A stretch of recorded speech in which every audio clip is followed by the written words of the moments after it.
Hello बच्चों, मैं are के सर। आज मैं आप लोग को प्रकाश परावर्तन और अपवर्तन पढ़ाऊंगा।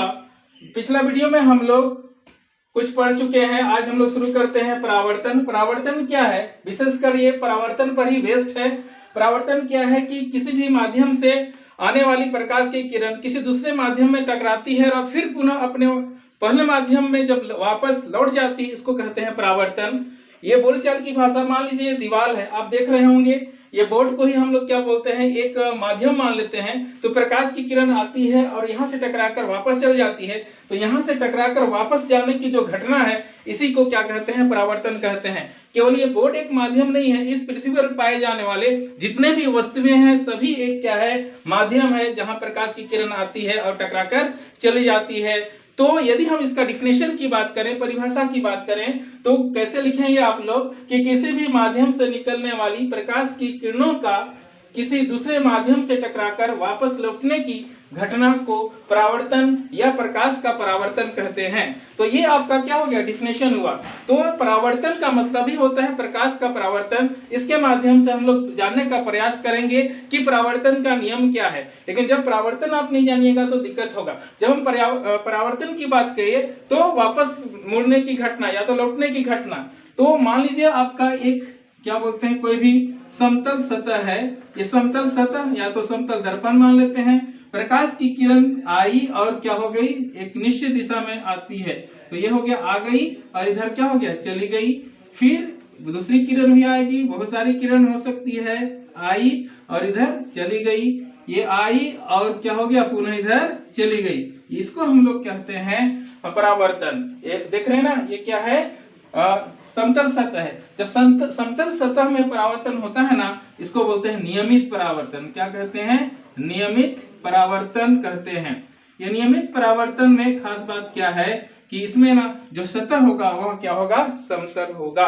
यहाँ देख रहे हैं ना, प्रकाश की किरण आई और वापस लौट गई। तो आप जानते होंगे आने वाली किरण को क्या कहते हैं, आपतित किरण, और जाने वाली किरण को क्या कहते हैं, परावर्तित किरण। तो ये हो गया आपका परावर्तन। ये नियमित परावर्तन मतलब एक निश्चित दिशा में जा रही है, ये समानांतर रेखा का निर्माण कर रही है, इसलिए इसको बोल देंगे नियमित परावर्तन। हालांकि ये आपका एग्जाम में नहीं आएगा, लेकिन जानना जरूरी है, ये परावर्तन को समझना जरूरी है, इसलिए नियमित परावर्तन। मान लीजिए आपका सतह क्या हो, उबड़ खाबड़ हो, तो क्या होगा, जैसे मान लीजिए चट्टान पर ही पड़ा, कोई उबड़ खाबड़ सतह ले लिए, तो प्रकाश की किरण आई और टकराई, तो कैसे होगा, ध्यान रखिए। यहाँ किरण आएगी, फिर टकरा के चल जाएगी। मान लीजिए ये तो एकदम सीधा सीधा गई। मान लीजिए यहाँ से आई प्रकाश की किरण और सीधा इधर टेढ़ा मुड़ गई। फिर मान लीजिए दूसरी किरण आई और सीधा इसी पर चल गई। तो एक निश्चित नियम के अनुसार ये परावर्तित नहीं हो रही है, कहीं किधर जा रही है, हो सके जिधर आई उधरे चल गई। तो इस तरह की जो घटना होगी ये कहलाएगी अनियमित परावर्तन। अनियमित परावर्तन। तो ये नियमित परावर्तन और अनियमित परावर्तन इसकी सतह पर निर्भर करती है, इसकी सतह के अनुसार, परावर्तक सतह के अनुसार। ये मान लीजिए समतल हो गया तो नियमित परावर्तन कहलाएगा। यदि यह क्या होगा, उबड़ खाबड़ होगा, तो यह अनियमित परावर्तन कहलाएगा। लेकिन दोनों परावर्तन है, विशेषकर हमको समझना है परावर्तन। परावर्तन में क्या है कि इसमें प्रकाश की किरण आती है, किसी भी सतह से टकराती है और जिस माध्यम से आती है उसी दिशा की ओर क्या जाती है, वापस लौट जाती है। यहाँ देख रहे हैं ये टकरा कर वापस लौट गई, यहाँ भी टकरा कर वापस लौट गई। बस यहाँ पर सतह समतल है, यहाँ समतल सतह नहीं है, मतलब उबड़ खाबड़ है। तो समतल सतह नियमित परावर्तन और उबड़ खाबड़ सतह क्या हो गया, अनियमित परावर्तन हो गया। तो नियमित परावर्तन, अनियमित परावर्तन अर्थात परावर्तन को समझने के बाद चलिए शुरू करते हैं परावर्तन के नियम, जो बहुत ही महत्वपूर्ण है। चलिए अब शुरू करते हैं परावर्तन का नियम। लेकिन परावर्तन का नियम को समझने के लिए आपको चित्र समझना बहुत जरूरी है। और जब भी आपको परावर्तन का नियम आए, क्या कीजिएगा, चित्र ड्रॉ कीजिएगा, क्योंकि चित्र के बगैर ये परावर्तन का नियम ना अधूरा है। और बहुत इंपॉर्टेंट क्वेश्चन है, बहुत बार आया भी है मैट्रिक में और आने की पूरी संभावना बनती है, इसलिए इसको अच्छा से ध्यान रखिएगा। और परावर्तन का नियम बिना ड्राइंग का होगा नहीं। सबसे पहले ड्राइंग में बताता हूँ, इसका चित्र आप कैसे बनाइएगा। मान लीजिए कोई सतह ले लेते हैं आप, समतल सतह, ये समतल दर्पण ही मान लेते हैं। ये क्या है, समतल दर्पण। मैं लिख देता हूँ इसको, क्या है, समतल दर्पण। आप भी ऐसे बना लीजिएगा, समतल दर्पण है। ये समतल दर्पण पर कोई भी प्रकाश की किरण आ रही है, मैं एक ही प्रकाश की किरण लूंगा, ध्यान रखिए। मान लीजिए ये आ रही है ये किरण, इस आने वाली किरण को ना हम लोग आपतित किरण कहते हैं, ध्यान रखिए। आने वाली किरण को क्या कहते हैं? आपतित। मैं इसको थोड़ा बीच में लूं ताकि आपको और सुविधा हो। ये हो गई क्या? आपतित किरण। मैं इसका नाम भी दे दूं, या तो नीचे भी लिख सकते हैं, लेकिन कोई बात नहीं, यही चित्र में ही समझेंगे। ये आपका क्या हो गया? आपतित किरण। आपतित किरण। या आपतित किरण का मतलब क्या होता है? आने वाली किरण। आपतित किरण, इसका डिफिनेशन लिखने की आवश्यकता नहीं, आप समझ जाइएगा। आने वाली किरण को क्या कहते हैं? आपतित किरण कहते हैं। ये आपतित किरण, तो जाने वाली किरण को क्या कहेंगे? परावर्तित किरण। ये आपतित किरण हो गया। अब ये सतह पर टकराकर, किस पर? समतल दर्पण पर टकराकर क्या की? इस दिशा में क्या हो गई? परावर्तित हो गई। ये परावर्तित हो गई मतलब वापस लौट गई। इसी को क्या कहते हैं हम लोग? परावर्तित किरण। ध्यान रखिएगा, इसको समझना है। ये परावर्तित किरण हो गया। ये आपतित किरण, ये परावर्तित किरण। तो आपतित किरण और परावर्तित किरण जब समझ जाते हैं तो आपतित किरण और परावर्तित किरण के बीच में ना एक रेखा खींचा जाता है। मान लीजिए ये रेखा मैं खींच दिया, इसको ना हम लोग बोलते हैं अभिलंब। क्या बोला जाता है इसको? अभिलंब। ध्यान रखिए, ये क्या है आपका? अभिलंब।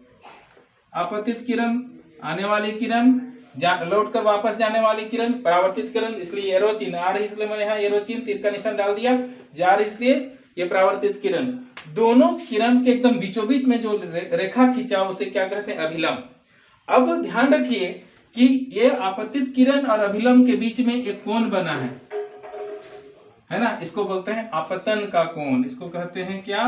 आपतन कोण। मैं लिख दे रहा हूं यहीं पर, ये क्या है आपका? आपतन कोण। इसी तरह से ड्राइंग बना लीजिएगा यदि आपका एग्जाम में आता है। आपतन कोण कौन सा? इसको बोलते हैं इंसिडेंट एंगल, इसलिए आई से भी इसको डिनोट करते हैं। इंसिडेंट एंगल से आपतन कोण को इंसिडेंट एंगल बोलते हैं, इसलिए आई से डिनोट करते हैं। अब अभिलंब और परावर्तित किरण के बीच में भी एक कोण बनता है, इसको बोलते हैं परावर्तन कोण। इसको रिफ्लेक्टेड एंगल भी बोला जाता है। तो यहाँ पर आर से भी इसको डिनोट किया जाता है, लेकिन हम लोग हिंदी मीडियम से हैं तो क्या लिख देंगे इसको? परावर्तन कोण। मैं लिख दिया यहाँ परावर्तन कोण, आप भी जरूर लिख देना। ये क्या हो गया? परावर्तन कोण। आपतन कोण, और ये क्या हो गया? परावर्तन कोण। अच्छे से समझिएगा, एक बार फिर बता रहा हूं। आने वाले किरण आपतित किरण, सतह से टकरा कर जाने वाले किरण परावर्तित किरण। यहाँ किरण छूट गया है, इसको भी मैं लिख देता हूं।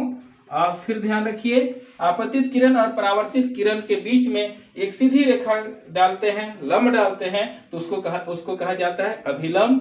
और ध्यान रखिए आगे की ओर, आपतित किरण और अभिलंब के बीच में जो कोण बना उसको आपतन कोण कहते हैं। इंग्लिश में इसको इंसिडेंट एंगल बोलते हैं, इसलिए आई से डिनोट किया जाता है। और फिर देखिए परावर्तित किरण, ये वाला क्या हो गया? परावर्तित किरण और अभिलंब के बीच में जो कोण बना उसको क्या कहते हैं? परावर्तन कोण कहते हैं, जिसको रिफ्लेक्टेड एंगल भी कहते हैं, इसलिए इसको इंग्लिश में आर से सूचित किया जाता है। और एक पॉइंट बचा हुआ है जहां पर देखिए आपतित किरण भी इस बिंदु पर आ रही है, और परावर्तित किरण इसी बिंदु से शुरू हो रही है, और अभिलंब भी इसी बिंदु पर आ गई। तो इस बिंदु को कहते हैं आपतन बिंदु। किसको? इस बिंदु को क्या कहते हैं? आपतन बिंदु। आपतन बिंदु, इसको भी नहीं भूलना, ये भी बहुत इंपॉर्टेंट है। तो यहाँ पर 4-5 चीज का, समतल दर्पण, आपतित किरण, परावर्तित किरण, अभिलंब और आपतन बिंदु, ये सारा जो चित्र बना इसी के आधार पर हम लोग को परावर्तन का नियम देखने को मिलता है। इसी से हम लोग जाना है। और जब भी आए परावर्तन का नियम, आप इस चित्र को जरूर ड्रॉ कर लीजिएगा और सेम टू सेम ऐसा लिख लीजिएगा, पूरा का पूरा मार्क्स मिलेगा। तो इस चित्र के बाद आपका परावर्तन के 2 नियम आते हैं। वह क्या है कि आपतित किरण, परावर्तित किरण और अभिलंब। ध्यान दीजिए, आपतित किरण, परावर्तित किरण, अभिलंब तीनों एक ही तल या बिंदु में होते हैं। एक ही तल या बिंदु में होते हैं। आप देख रहे हैं तीनों क्या हो गया? एक ही तल या बिंदु में है, और ये बिंदु ये वाला है। और दूसरा क्या कहता है कि आपतन का कोण बराबर परावर्तन का कोण। कहने का तात्पर्य है कि ये कोण और ये कोण हमेशा क्या होता है? बराबर होता है। ये कोण I इक्वल टू कोण R। तो इसी को बोलते हैं परावर्तन का नियम। मैं नोट में भी दे दिया हूं आपको।